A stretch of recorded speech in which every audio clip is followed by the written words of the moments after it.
Hey, I'm Alan Brito, I'm an architect, and in this tutorial, let me give you a solution to a common problem that many people face when they are trying to use Blender for architecture, which is how to bring SketchUp files to Blender, how to import SketchUp data to Blender, of course, in case you do not have access to SketchUp.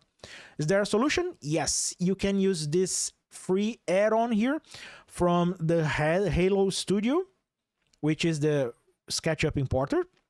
They recently updated this add-on to support Blender 5.1. It says alpha here, but it works the same way with the stable release.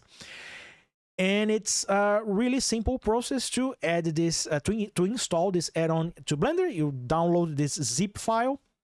And if you never did that before, let me show you step by step what you have to do to install this add-on.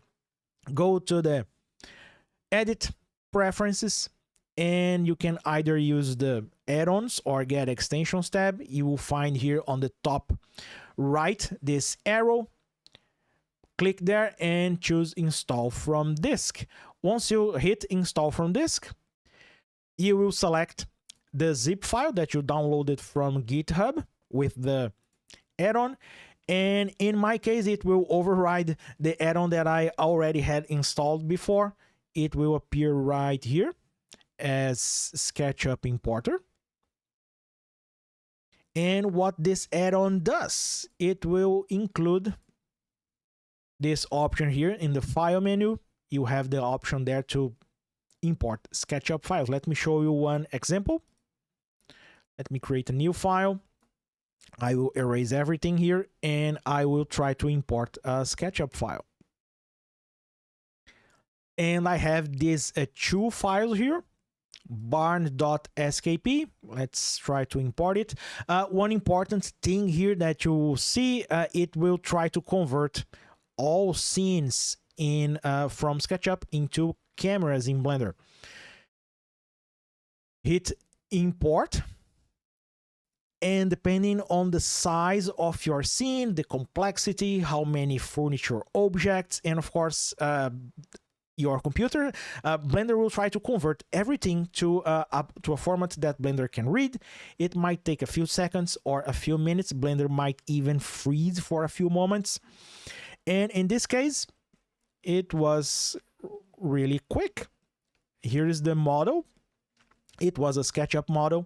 And from this point forward, you can add materials, add lights, and prepare this file for rendering. One important aspect of this add-on here, it doesn't say, it doesn't state anywhere, but this add-on here, it's for Windows only. Inside the zip file, you will see, you will find a small binary, which only works in Windows. What if you are on a Mac? If you are on a Mac, there is this other option here, which is not up to date to Blender 5.1. It works with a Blender 4.4. You can download this version. And the solution is to install Blender 4.4, import the SketchUp file, and save that in the Blender native file format, and open the same data in Blender 5.1. It works. In case you are not aware how to get Blender 4.4, you can open the Blender Foundation website, go to download, and here you will find an option to get previous versions. Download any Blender, and if you scroll down here, you will find a folder with Blender 4.4, and you will get Mac versions here that you can use to bring that SketchUp file to Blender on a Mac, and you are good to go.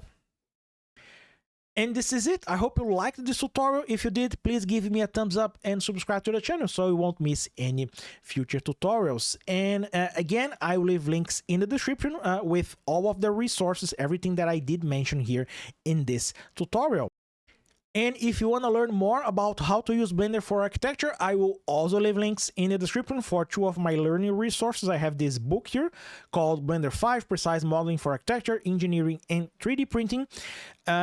It is available in English and also multiple translations.